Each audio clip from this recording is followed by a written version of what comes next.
everybody. My name is Jay. I'm an organizer with the PSL here in Philadelphia.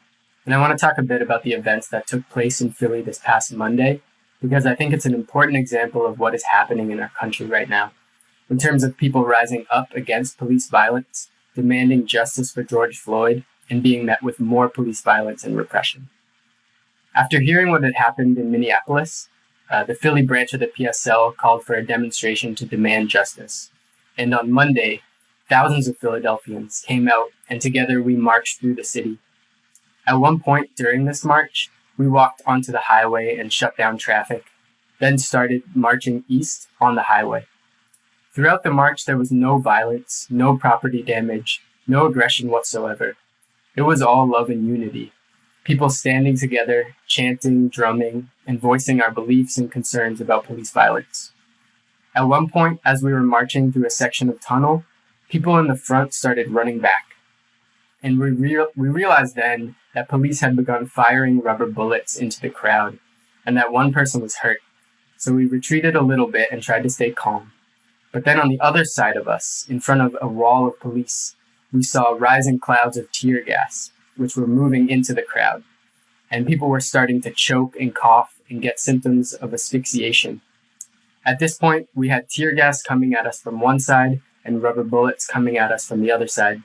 And really, people were fearing for their lives. People were fearing for their safety. Contrary to the narrative that many city officials have put forth, there were no warnings or orders to disperse before all of this started happening. This really was a sudden and unprovoked attack on peaceful protesters. So once we were bombarded by this attack, which included an aerial drop of tear gas from a helicopter that flew over us, people were in a state of panic, and we were trapped in this section of highway.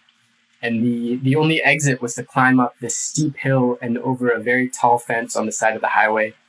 So people were scrambling and hoisting each other up to climb over this fence and get to safety. It was amazing the extent to which people came together to help each other escape this dangerous situation. It was absolutely inspiring and beautiful, and representative of this moment of collective uprising and solidarity. But as we were trying to climb this fence, police continued to shoot tear gas at us as we were actively trying to disperse. There were no medics sent, and people had to provide ad hoc treatment for each other after getting to safety. So it was a brutal show of force by the Philadelphia Police Department, by the SWAT team that had been deployed. Really an absolutely brutal show of force in the face of a peaceful demonstration. But the people have resolve. The people are strong. And this seems to have really sharpened this contradiction between the people and the police, and helped illuminate the reality of who it is that the police serve. There were estimates of between 5,000 and 10,000 Philadelphians there that day. And police showed us with their actions that they are not on the side of the people. But this will not stop us. The people of Philadelphia are rising up in a truly incredible way, and the amount of solidarity in the streets over the past week has been remarkable.